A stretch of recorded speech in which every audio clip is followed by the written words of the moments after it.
There's a moment at the peak of a win when the world pauses, just for a heartbeat. You think it's to celebrate you, you think it's your reward. But sometimes, it's just the silence before the floor gives way. It was a night of celebration. The rooftop of Loon, the kind of exclusive place where every table is a small universe of secrets and power, was buzzing with champagne toasts and polite laughter. The sky above was painted in midnight blue, stars winking like they knew more than they should. From this height, the city looked like something I had built with my own hands, glass and light and breathless ambition. I stood near the edge for a moment, letting the breeze lift strands of my hair, trying to feel the victory I had supposedly earned. 10 months of impossible meetings, red-eye flights, legal rewrites, cultural negotiations, and quiet sacrifices no one saw. And it all led to this: a $55 million deal signed and sealed. We were about to make history. At the heart of it, I was supposed to feel proud, triumphant, maybe even grateful, but something had shifted. Mark waved me over with a grin, already half a glass into celebration mode. We'd worked together for nearly 3 years, shared hotel breakfasts at god-awful hours, held each other's frustrations after boardroom wars, joked about quitting and running away to Bali. He was one of the few I trusted, or at least used to.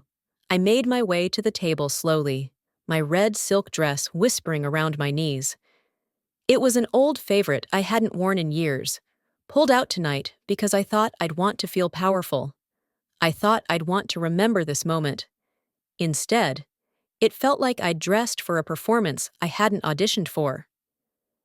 The table was a circle of forced festivity, executives from both sides of the deal, glasses raised mid-toast, mouths already drunk with success. Mark's phone vibrated against the table, just as he got up to take a call. It buzzed again, face up, no lock screen. A careless mistake. I don't usually snoop, I don't need to. But I looked, just a glance, just enough to see it. Let her finish the deal, then cut her loose. From Dylan K. The air in my lungs turned to glass. The message sat there on the screen, innocent in its brutality, before disappearing into the void of corporate betrayal. My hand tightened around my champagne flute. Not enough to break it, just enough to stop my fingers from trembling. Dylan K., our visionary new CEO. Polished to perfection, charisma by algorithm, and all the empathy of a butcher, with a quarterly report to meet. He hadn't even looked me in the eye tonight, but now I knew why. "Hey, sorry, client call," Mark said breezily, as he slid back into his seat. He didn't notice me watching him, didn't notice the way I didn't blink. "Everything okay?" I asked lightly, swirling the golden bubbles in my glass. Yeah, just tying off a few loose ends." He smiled, but it didn't reach his eyes. Neither did mine. The others at the table were already diving into plated desserts, artful things with delicate sugarwork and name tags no one could pronounce. I took a bite of something chocolate and bitter, felt it melt across my tongue like a secret. Around me, the room sparkled with oblivious joy. Inside, I was ice. They were going to cut me loose. After I closed the deal, after I'd handed them the win on a silver tray. They didn't want me, they wanted my work. They wanted my name on the signature line, and my silence after that. And they thought I didn't know. I turned slightly in my seat, letting my gaze drift to the skyline. The lights blinked back at me like Morse code. You built this, you not them. My mind flicked through every red flag I'd ignored. The last-minute meeting cancellations, Dylan's increasing distance, the sudden involvement of transition consultants in strategy calls, the way they'd stopped copying me on planning emails last week. At the time, I'd chalked it up to oversight. Now I knew better. Mark clinked his glass against mine, eyes shining. "To Gabrielle," he said, "the closer the queen of contracts." I smiled back. But in my mind, I wasn't the queen anymore. I was a ghost, and ghosts don't just disappear. They haunt. I excused myself shortly after, claiming a headache. Walked to the far end of the terrace, phone in hand, pretending to check messages. But really, I was just trying to breathe. They wanted to use me. Fine, let them. Because while Dylan K. and his little cadre of backstabbers were celebrating the win they thought they'd stolen, I was already calculating something else. They didn't know what I'd built. They didn't know the clause I'd embedded deep in the final contract. They didn't know what was coming next. But they would. The ride home was silent. I didn't play music. I didn't scroll through my phone. I didn't even glance at the lights flickering past the car window. I just stared ahead, one hand resting on the clutch of my purse, like I expected it to start vibrating with answers. It didn't. The Uber driver tried to make small talk at first, something about the skyline tonight being extra sparkly. I nodded politely, but my mind was 10 stories up, still on that rooftop, still watching Mark's phone screen like it might reveal something different the second time. Let her finish the deal, then cut her loose. I kept hearing it, like it was being broadcast through every nerve ending in my body. When I finally stepped into my apartment, the familiar scent of lavender and old hardwood floors should have comforted me. But even my home felt foreign tonight, like it knew something had shifted. I kicked off my heels and left them where they landed, abandoned on the welcome mat. My dress stayed on. I didn't have the energy to unzip it. I poured myself a glass of red, sat on the edge of my kitchen island, and let my mind rewind. There had been signs. Of course there had been signs. But I had ignored them, because that's what you do when you've spent your whole career being grateful for the opportunity. The first time I was passed over, I was 28. I'd led the revamp of our digital strategy, tripled engagement, cut bounce rates in half, brought in 2 major clients from a campaign no one had believed in. My manager at the time, Derek, had promised me a VP title was on the table. I even bought a new blazer for the announcement meeting. It went to Craig, fresh from business school, male, loud, charming in that way, that never required substance. Derek told me I was next in line, and I'd set the bar so high I scared people. I smiled. I thanked him. I went back to work. The second time, I was 32. I'd just led a crisis recovery project after a data breach that nearly tanked us. Pulled 18-hour days, handled panicked client calls, rewrote legal language on the fly, and basically held the entire house of cards together with duct tape and willpower. I was promised equity this time. It went to Lily, 2 years my junior and 5 months pregnant with the CTO's baby. The internal memo said it was for her tireless efforts in cross-departmental innovation. I bought myself a slice of cheesecake and cried in the office bathroom. The third time was only last year. I was already leading global negotiations, unofficially doing the job of a senior partner without the title. HR told me I was being considered for fast-track advancement. I never heard back. Then I saw my title on the org chart. Unchanged. Under a new department name. No one said anything. No one had to. And each time, I swallowed the lump in my throat, straightened my back, and convinced myself that hard work would eventually make me undeniable. Now I was undeniable, and they were going to cut me loose. My phone buzzed. Mom. I hesitated. I didn't want to lie to her, but I didn't want to tell her the truth either. I answered anyway. Gabby, how did it go, sweetie? Did you sign it? Her voice was all warmth and hope, like she already had the champagne chilling. Yeah, Mom, it's done. That's my girl, she said, and I could hear her smiling. I always knew you'd make history one day. My throat tightened. Thanks. She launched into a story about telling her book club, about how Mrs. Reynolds said I must be the new Oprah of business. I let her talk, let her fill the air with pride while my own gut curdled. We hung up 10 minutes later. I told her I had another call coming in. It was true. Anna, my assistant, sharp, loyal, and smarter than most of our junior VPs. Hey, she said, voice low and tense. You home? Yeah, why? I just forwarded you something, confidential. Don't open it on company Wi-Fi. My pulse kicked. I grabbed my laptop, tethered to my phone's hotspot, and clicked. Reorg draft, confidential, final.pdf. I scrolled past the generic fluff, vision alignment, emerging leadership, strategic realignment. And then I hit the chart. The list of future leaders. I read it twice. Then again. My name wasn't there. Not under strategy, not under operations, not under anything. I searched it manually, typed Gabriel Monroe. No results found. Beneath the chart was a single line of italicized text: pending transition for legacy contributors. HR to follow up individually. Legacy contributors. That's what I was now. A relic, a tool, a completed function. I stared at the screen, the words blurring slightly. Gabriel? Anna said softly on the phone. I didn't answer right away, because in that moment, it wasn't grief I felt, it was clarity. I need you to do something, I said finally. Quietly. Anything. I want a copy of the final contract, not the signed one, the working draft, the one with metadata, and the server logs. Anna didn't ask why. She didn't need to. Already downloading. We ended the call, and I sat in the dark, surrounded by shadows and silence, sipping wine that now tasted like steel. They had written me out, but they forgot one thing. I wrote myself in. I didn't sleep that night. I just lay there in the soft dark of my bedroom, my body still and my mind unraveling in 100 directions. The ceiling fan spun above me like the hands of a broken clock, counting time that no longer mattered.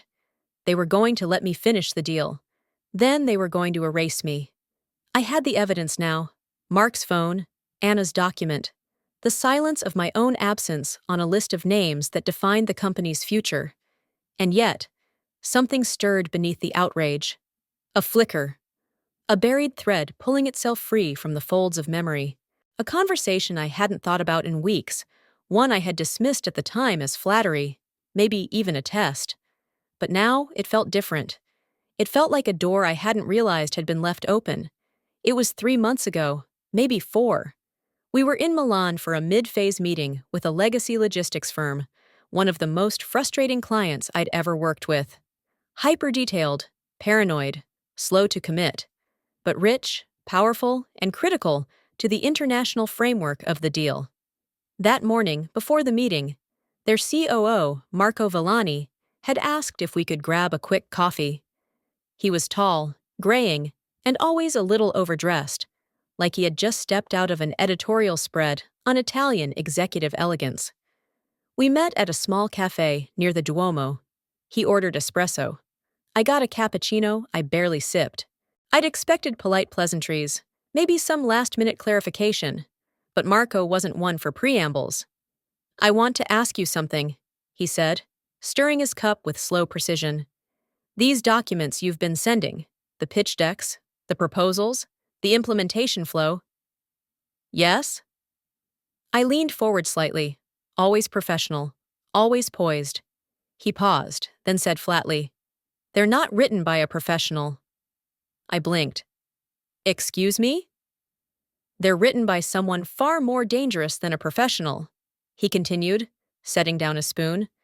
They're written by a builder, someone who doesn't just know the rules, but rewrites them. I didn't know how to respond. No client had ever said something like that to me. Marco smiled faintly. You should not be working for someone else, Gabriel. You should be building your own name. My brow furrowed. I don't have the capital, or the infrastructure, or... He waved a hand. Those are details. We solve details. What matters is this.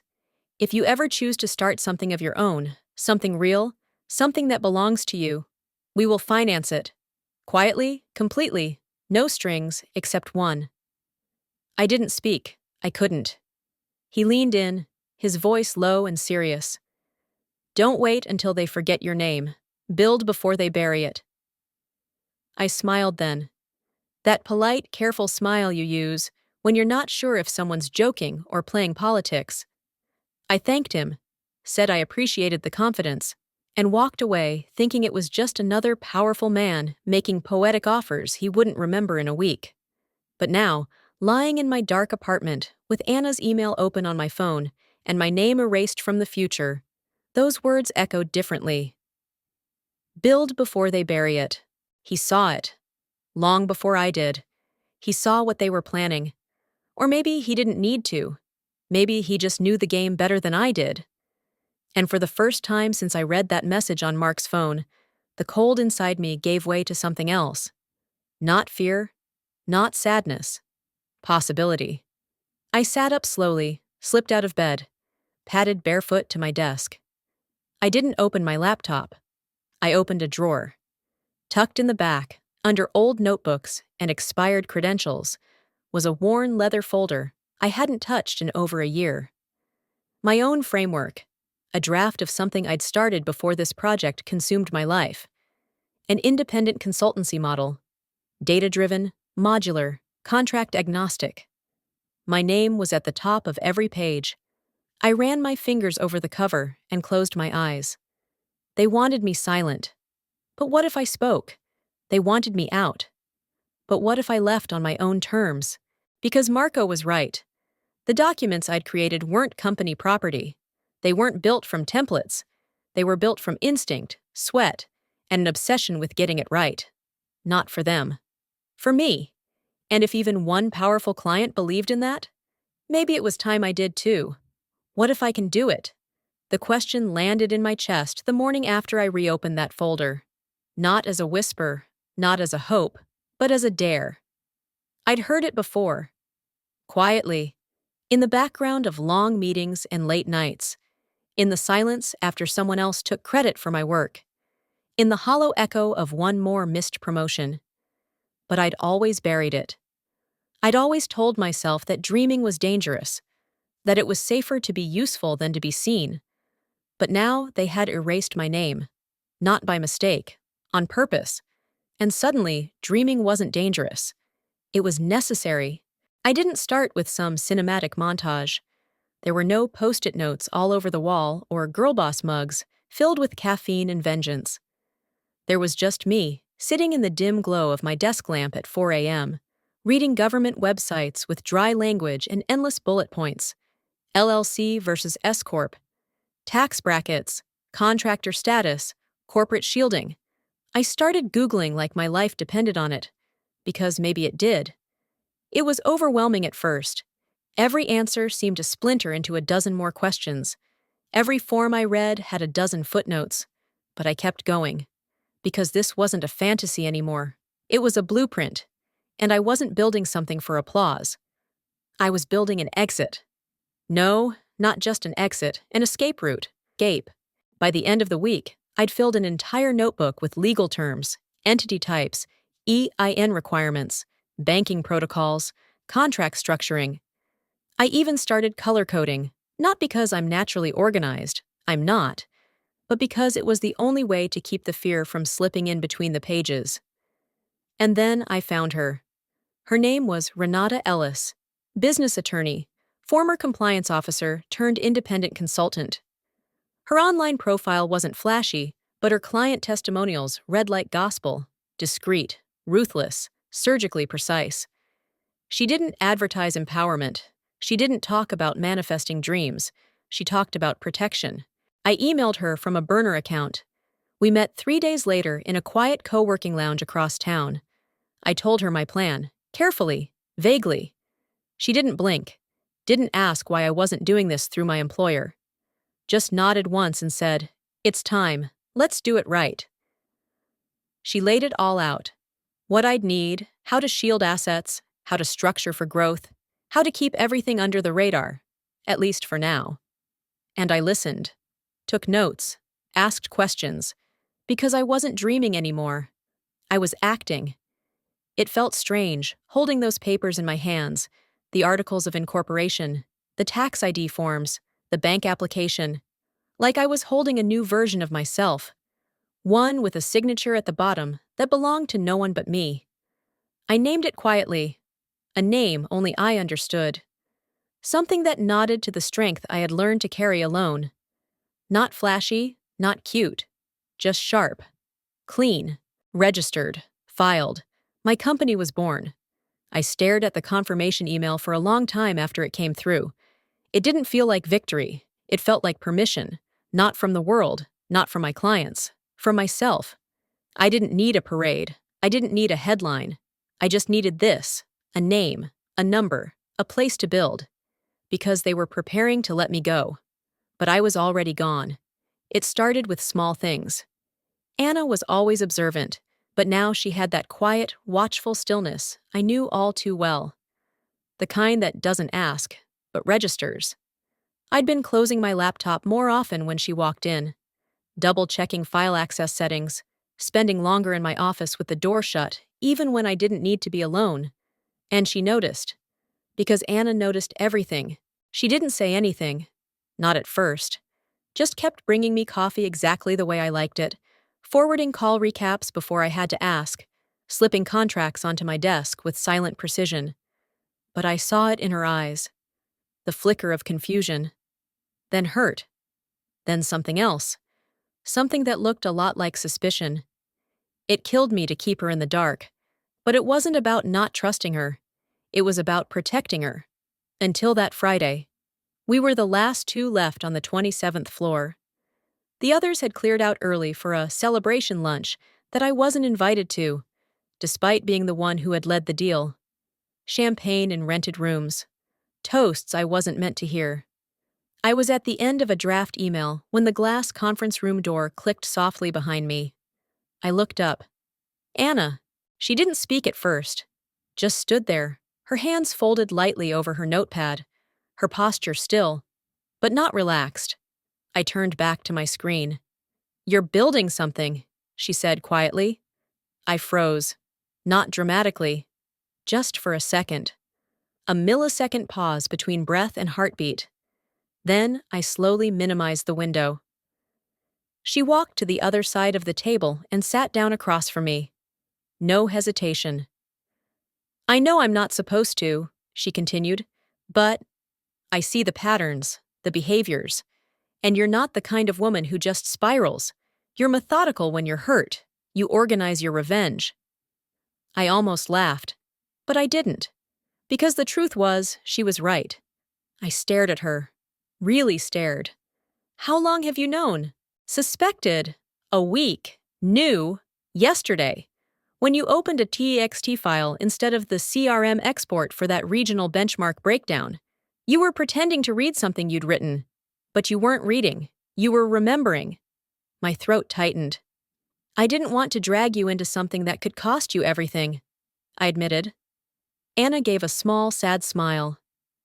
"Gabriel, I was in the room the day they pitched your impact strategy under Dylan's name. I watched them talk about lean innovation while quoting your exact phrasing. I've been quiet, but I'm not blind." I folded my hands on the table. "I'm not stealing from the company." "I know," she said gently. "You're recovering what's yours." There was a long silence between us, the kind that fills a space with more weight than words ever could. Then she leaned forward. "Let me help." My eyes widened slightly. "Anna, I'm not asking for a title or a cut," she said. "This isn't about business. This is about truth. And I'm tired of watching them pretend you're not the spine of this place." For a moment, I couldn't speak. The weight of what she was offering. It wasn't just help. It was alliance. Loyalty. Something deeper than friendship. Something forged in years of shared glances in boardrooms where we were outnumbered and underestimated. "What do you need from me?" she asked simply. So I told her. I told her I needed clean versions of everything I'd built. The unbranded frameworks, the original models, the contract templates, the pitch logic trees, the economic feasibility layers. The systems they now passed off as institutional knowledge. She nodded once. "Give me a day." And she meant it. Over the weekend, Anna worked quietly, methodically, from home, from cafes, from a rented laptop she never signed into her company accounts with. She accessed the files I had built, things only we knew existed. Files named innocently in nested folders. Q4 Forecast, Alt, or Legacy Review 2022 V2. But we knew the truth. They weren't backups, they were blueprints. On Monday morning, she handed me a small black flash drive in an unmarked envelope. "I stripped the logos," she said. "Metadata is clean. Everything's in PDFs and DMD files. Can't be overwritten accidentally. Your work, no noise." I held it in my palm for a moment. It felt heavier than it should have, like a key to something I wasn't sure I was brave enough to open. Keep it somewhere no one would look, she added. And maybe start thinking about what your website would look like. I looked up at her. Why are you doing this? Anna didn't flinch. Because someday, when this place is a cautionary tale and your name is on the side of a building, I want to be able to say, I was there when she started. I smiled then. A real smile. One that didn't hide anything. You will be, I said. Outside, the office hummed with noise. Fake emails, loud meetings, shallow praise. Inside the glass, the two of us sat in stillness. Not rebels, not saboteurs, just women telling the truth. One backup at a time. The subject line was celebratory. Final draft, ready for signature. They even added confetti. I stared at it in my inbox for nearly 20 minutes, unmoving, hands folded in front of me like I was praying over a bomb. This was it. The finish line. 10 months, 46 contracts, 19 flights, and hundreds of sleepless hours, all distilled into one gleaming PDF attachment. The crown jewel of our year, of my career. And it all came down to one action, one click. Just click sign, and $55 million would slide smoothly into company revenue. The system would generate a final timestamp. Legal would celebrate. Press would be cued. And my name? It would quietly be removed from every record that mattered. I opened the file. Page 1. Logo centered. Timestamp already generated by legal. Page 2. Contract summary. Executed by Gabriel Monroe on behalf of Northlight Strategies. Page 3. The clause I had added at 2 a.m. last month to protect us from client-side term lapses. Still intact. Still mine. And yet, as I scrolled, a voice inside me kept repeating, "This is the moment. Once you sign, you're done. You get nothing." Mark appeared in my doorway like clockwork. He knocked, casual, holding 2 coffees. "Big day?" he said, like we were still teammates. "Thought you might need a pick-me-up." I took the cup. My hand was steady. My heart wasn't. "You sign yet?" he asked. I gave a half smile. "About to." He nodded too quickly. "Let me know if you want to do a little toast afterward. Small group, just us and the execs." Us and the execs. I used to be part of us. I watched him walk away, not because I needed to see it, but because I needed to remember this moment exactly as it happened. His calm posture, the bounce in his step, the lie behind his eyes. My phone buzzed. "Anna, come to the copy room, now." That was all. No emojis, no qualifiers, just urgency. I left the contract open and walked down the hallway like I was heading to the printer. No one noticed. No one ever really saw me in motion. That was my superpower, visible only when I chose to be. Anna was waiting behind the frosted glass, tension radiating off her like heat. "Ha! I got into the HR meeting notes," she said the moment I stepped in. It was on a shared screen. I wasn't supposed to see it, but I did. I closed the door behind me. "Tell me." "They're finalizing a second round of layoffs. Not performance-based, optics-based.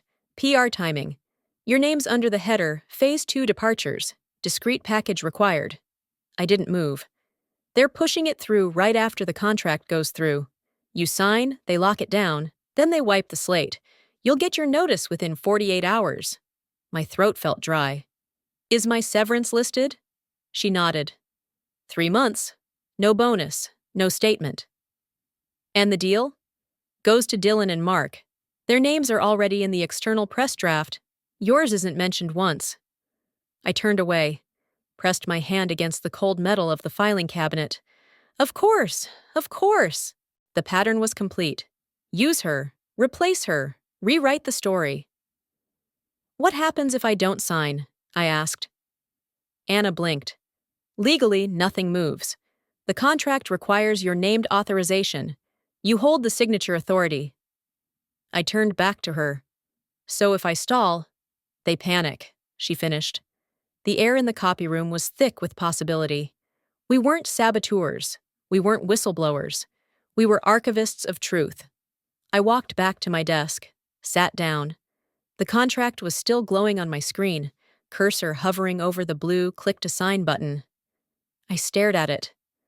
I thought about the meetings where I'd been the only woman in the room, the red-eye flights, the client who once called me the spine of this deal, the nights I sat in airport lounges reworking clauses while Mark drank his fourth scotch and called it networking.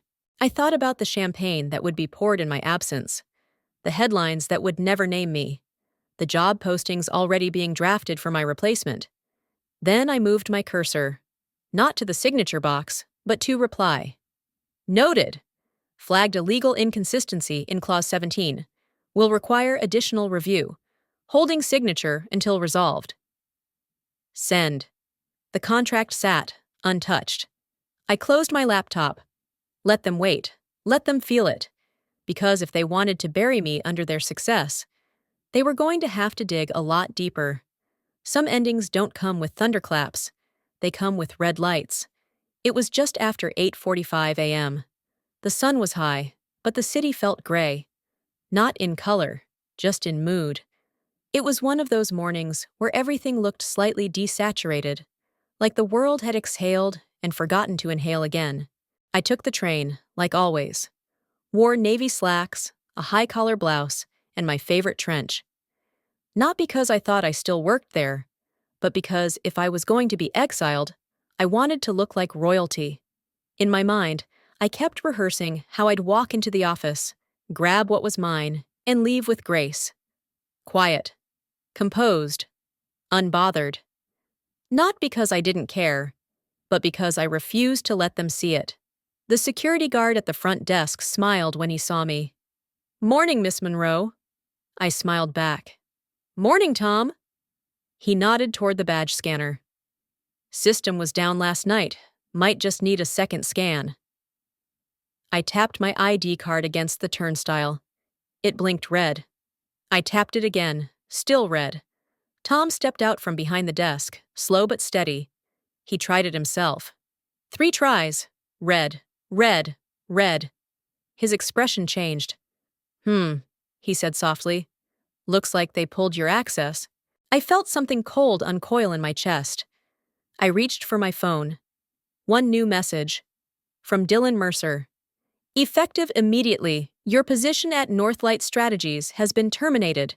Please do not attempt to enter the building or access company systems.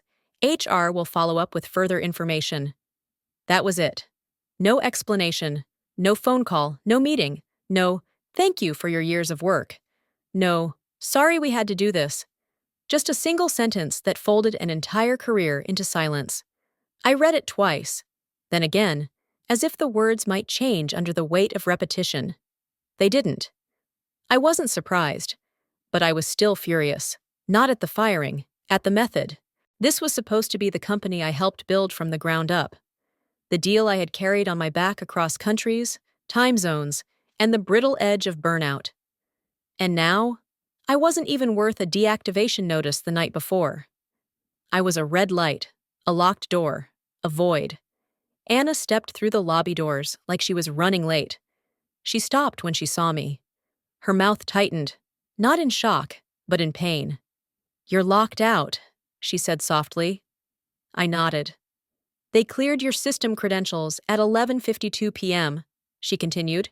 "It was logged as an internal compliance necessity.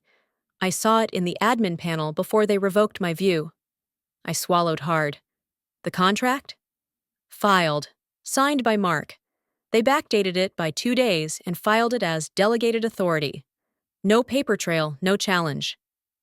Of course. Of course. The moment I stalled the contract, they cut me off at the knees, executed it without me, erased my name from the document, and rerouted the credit to someone else. And now they'd claim it was always his. I turned toward the street, ready to walk away, but something caught my eye. Movement behind the glass. Mark. Smiling, coffee in hand, laughing at something a junior analyst said as they walked toward the elevator. His eyes flicked toward me through the glass. He saw me, paused, then smiled. The same smile he gave me last week when he handed me a cappuccino and said, "Proud of you?" Like none of it had happened. Like I didn't know he was the one who forwarded that text from Dylan to legal. Like he hadn't been complicit in stripping my authorship from the very thing I built. That smile was the last betrayal I needed. I didn't return it. Anna stepped forward and slipped something into my hand. A small, thin envelope. Cool to the touch. "What's this?" I asked. "The flash drive," she said. "Clean copy, no branding. Just your original models, decks, and frameworks. The architecture of the deal, before they touched it." I blinked. "I thought I had the only copy." "You do," she said. "But I made one more. A parting gift." My breath caught. "For me?" "For them." She smiled, just a little. I left it in the conference room, under the head chair, Mark's chair. I stared at her. She shrugged. "He'll find it eventually. It won't crash anything. But it'll remind him. It's not sabotage. It's clarity. It's preservation." My throat tightened. "Why would you do that?" "Because you told the truth when no one wanted to hear it. Because you didn't beg. And because someday, when you're running your own thing, I want to remember this moment, where you didn't shrink."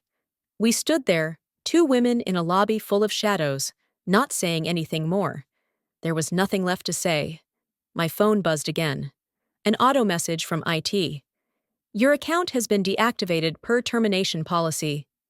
The final nail. But I didn't feel grief anymore. I felt weightlessness, relief. The building behind me, with its cold glass and colder people, no longer belonged to me. But this flash drive in my hand? This was mine. My apartment was dark. Not because the lights were off, but because I hadn't turned any on. I stood by the window for hours, watching the city pulse below me. People moving with purpose, rushing somewhere, laughing, texting, building something of their own. While I stood still, hollowed out, like someone had scooped my insides clean. I was done. Or at least, that's what I told myself. They had taken everything. The contract, the recognition, the title, even my digital footprint inside the company. 10 months of work, erased in less than 10 minutes. No exit interview, no severance. Just a cold message and a blocked keycard. I hadn't cried, but I hadn't moved either. There was an open browser tab on my laptop, an employment termination checklist.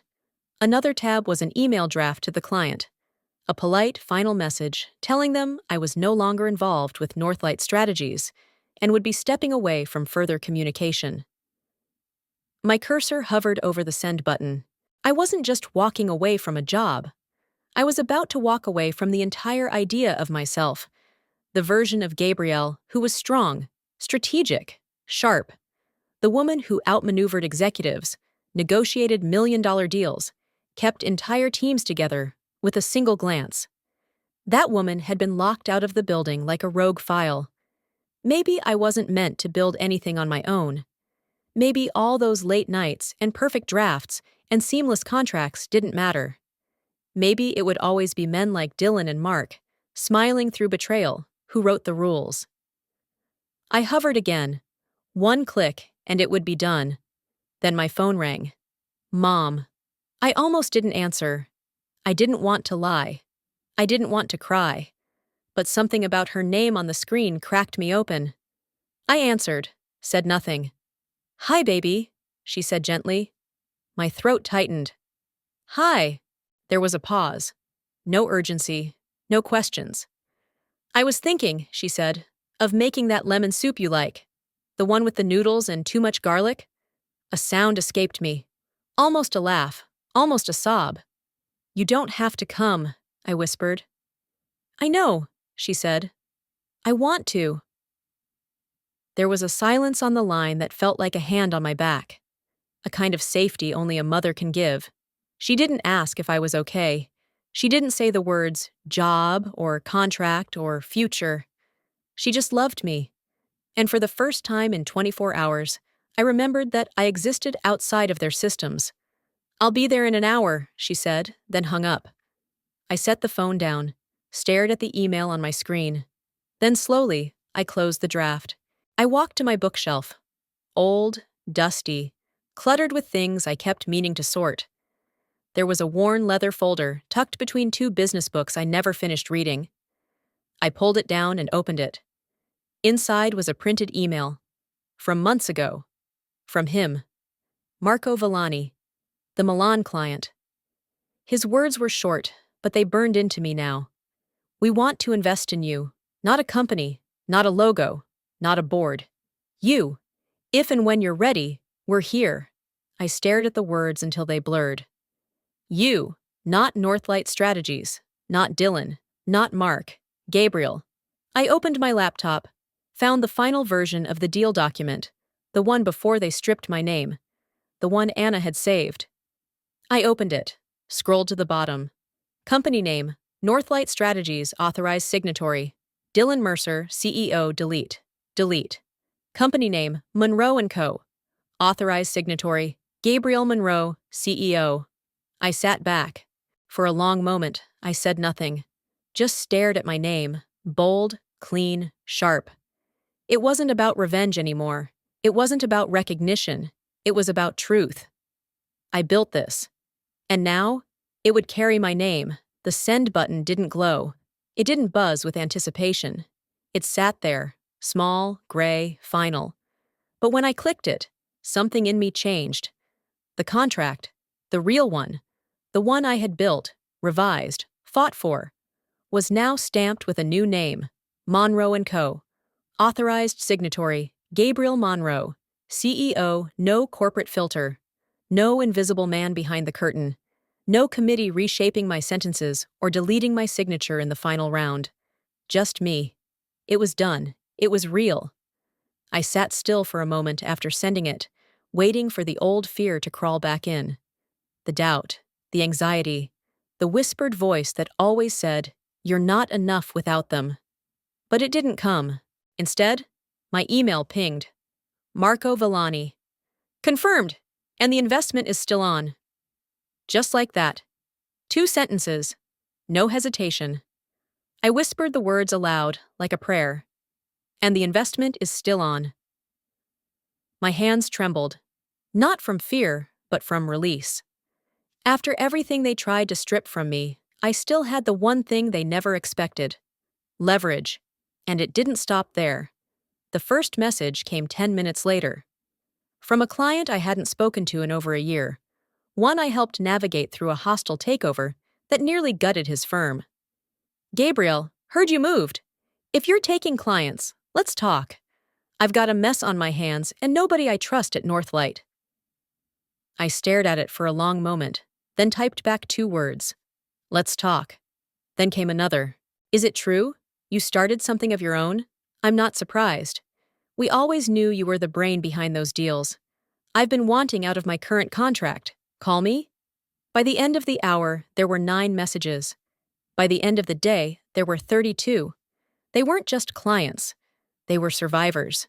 People who'd been through the corporate machine and remembered who'd actually picked up the phone at 2 a.m., who'd actually solved the problems, who'd actually delivered. Me? Not Dylan, not Mark, not the boardroom full of people who wore my work like a borrowed suit. Me. Anna called at 3:22 sharp, her voice somewhere between stunned and ecstatic. You're trending, she said breathlessly. LinkedIn, internal Slack channels, even Twitter, everyone's talking. About the deal? I asked. About you. I let that sink in. Someone leaked that the Villani contract was signed, but not through Northlight. People are trying to trace where it went. They're asking questions. What kind of questions? Good ones, smart ones. Where did Gabriel go? Who's Monroe & Co.? Why did Northlight lose one of the biggest contracts of the year? My pulse quickened. You didn't leak it, did you? I asked. I didn't have to, she said. People noticed the silence, and people remember who actually did the work. I smiled. Then the PR firms started calling. 3 in the span of 2 hours. The third one was different. Older-sounding voice, steady, professional. Ms. Monroe, the woman said, forgive the directness, but your name's now associated with one of the most strategic international contracts of Q2, and no one in media knows who you are, yet. There was a pause. We'd like to help you tell your story. I leaned back in my chair, sunlight cutting across my floor in golden slashes. They thought I would disappear. They thought I would fold. But what they didn't understand, what they never understood, is that I wasn't just a contributor. I was the architect. While they built press releases, I built infrastructure. While they planned how to erase me, I learned how to replace them. They wanted to pretend Gabrielle Monroe never existed? Fine. Now they'd have to compete with her. It came in the form of a letter, registered, crisp, cold. Notice of intent to pursue legal action. The letterhead was Northlight's, but the tone was unmistakably Dylan's. Formal but condescending, dressed in legal language that masked panic. They were accusing me of contractual breach, unauthorized use of intellectual property, and my personal favorite, ethical misconduct. It was almost funny. They'd locked me out without warning, removed my name from every record, publicly ignored my contributions, and now, suddenly, I mattered enough to sue. They weren't trying to protect assets. They were trying to save face. They had lost the $55 million deal, and worse, word was spreading that their former associate had launched a rival firm attracting clients at record speed. Monroe and Comer's wasn't just surviving, it was soaring. So, they did what companies like Northlight always do when they lose control. They sent in the lawyers. What they didn't know? So did I. Renata Ellis walked into our meeting like a storm in a silk blazer. She didn't ask me how I was feeling. She asked me for every scrap of documentation, offer letters, emails, system access logs, even tax returns. She already knew what she was looking for. 2 days later, she called me back. I have good news, she said, without even the pretense of suspense. This entire case is a bluff, a paper sword. How? I asked. They seem so confident. She let out a dry laugh. Of course they are. They think you're still scared of them. Then she dropped the real bomb. In order to avoid offering you full benefits or severance exposure, Northlight never officially classified you as a salaried employee. You were a contractual lead advisor. That's what your onboarding says. My mind reeled. But I was on every leadership call. I ran departments. I negotiated their contracts. Exactly. But they can't have it both ways. They wanted your work, but not your protection. And now that they're trying to claim you owed them loyalty or exclusivity, the record says the opposite. You weren't bound to them by any standard employment clause. You were a freelancer, highly integrated, yes, but never officially employed. It hit me like a tide. They erased me so thoroughly, they had erased their own rights to claim me. Renata continued, cool and steady. There's no valid intellectual property claim. The materials in question weren't created under a legally binding employment agreement. You didn't use their servers to store anything, and you never signed a non-compete. I leaned back in my chair. So, I'm clean? She paused just long enough for gravity. Gabriel, you're not just clean. You're untouchable. A beat passed. Then she added, and I'll make that very clear in my response. My client will not be intimidated by a company that never recognized her value. I closed my eyes. Let the words settle over me. My client never recognized her value.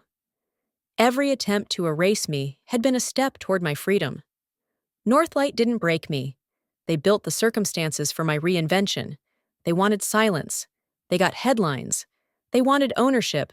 They got a lawyer with inside knowledge and a paper trail that undermined their entire strategy. Because Renata? She used to work at Northlight, long ago, quietly, another ghost in their machine. She'd seen it from the inside, too. Now she was the sword I never had when I worked there. And with her in my corner, I wasn't just a survivor, I was sovereign. As the sun slipped behind the skyline, I poured a glass of wine, opened my laptop, and drafted the first press release from Monroe & Co. The title? The Future is Female and Legally Bulletproof. It's the first thing you see when you step into my office. Centered on the wall behind my desk. Framed in matte black, the paper inside crisp and unassuming, like any office memo. Except this one isn't ordinary. It reads, "Let her finish the deal, then cut her loose." The text is untouched. No edits, no comments, no red lines.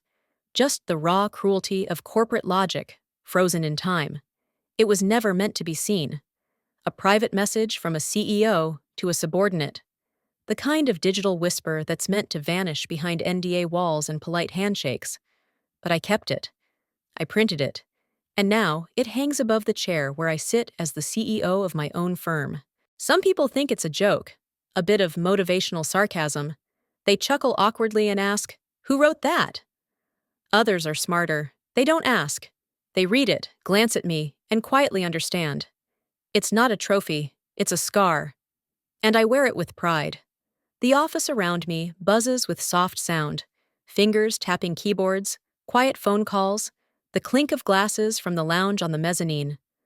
Glass walls frame a panoramic view of the skyline. Our logo, Monroe & Co., is etched into the glass door in clean serif letters. No tagline, no qualifiers. We don't need one. At 12:04, the front desk rings. "She's here," the receptionist says. I tell them to send her up. 2 minutes later, my mother steps into the office, holding a brown paper bag full of still warm food, her purse slung over one shoulder. She moves slowly, not from age, but from deliberate curiosity.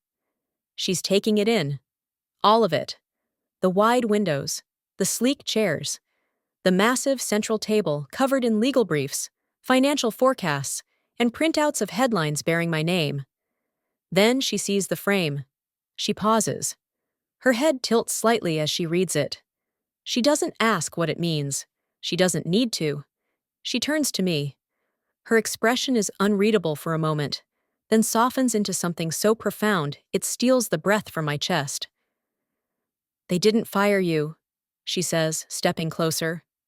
I blink. "They fired you for something real." I swallow. "What do you mean?" She sets the bag down. "They didn't get rid of you because you failed. They got rid of you because you didn't." She gestures around the room. This is what scared them. You were already building this when you were still working for them. Not just a company, a mindset. You outgrew their glass ceiling. And they knew it. I sit down slowly, her words settling in my bones like warm bricks. Heavy, but solid. Anchoring. She opens the bag, takes out 2 paper bowls, and begins pouring her famous lemon soup. I don't stop her. I let her mother me.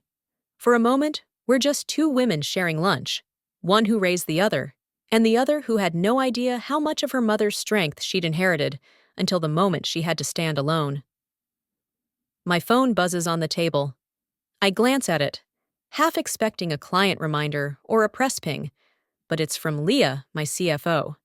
Valuation just finalized. We're officially 3 times our Q1 projection. Monroe & Co. is worth $165 million. I stare at the message. 3 times more than we projected. In less than 6 months. I'd expected growth. I hadn't expected this. My mother sees my face. "What is it?" I show her. She whistles. "That's quite a number." I nod, speechless for a moment. She looks at me with quiet pride. "You didn't need to crush them to win. You didn't need revenge." "No," I say softly. "I built something better." And I had.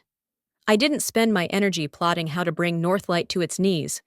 I spent it building an empire where no one would ever be told, "Let her finish, then cut her loose." Where voices weren't used and discarded. Where value wasn't just measured, but honored.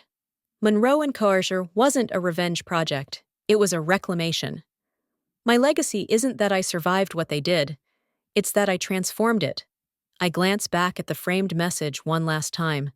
Not to remember the pain, but to honor what it created, because the words meant to bury me now hang over the desk I built from their ashes, and above my name, my real name, etched in gold on the glass door, there's only one title. Founder, CEO, unbreakable, the idea, the structure, the scaffolding of a future they didn't believe I could build.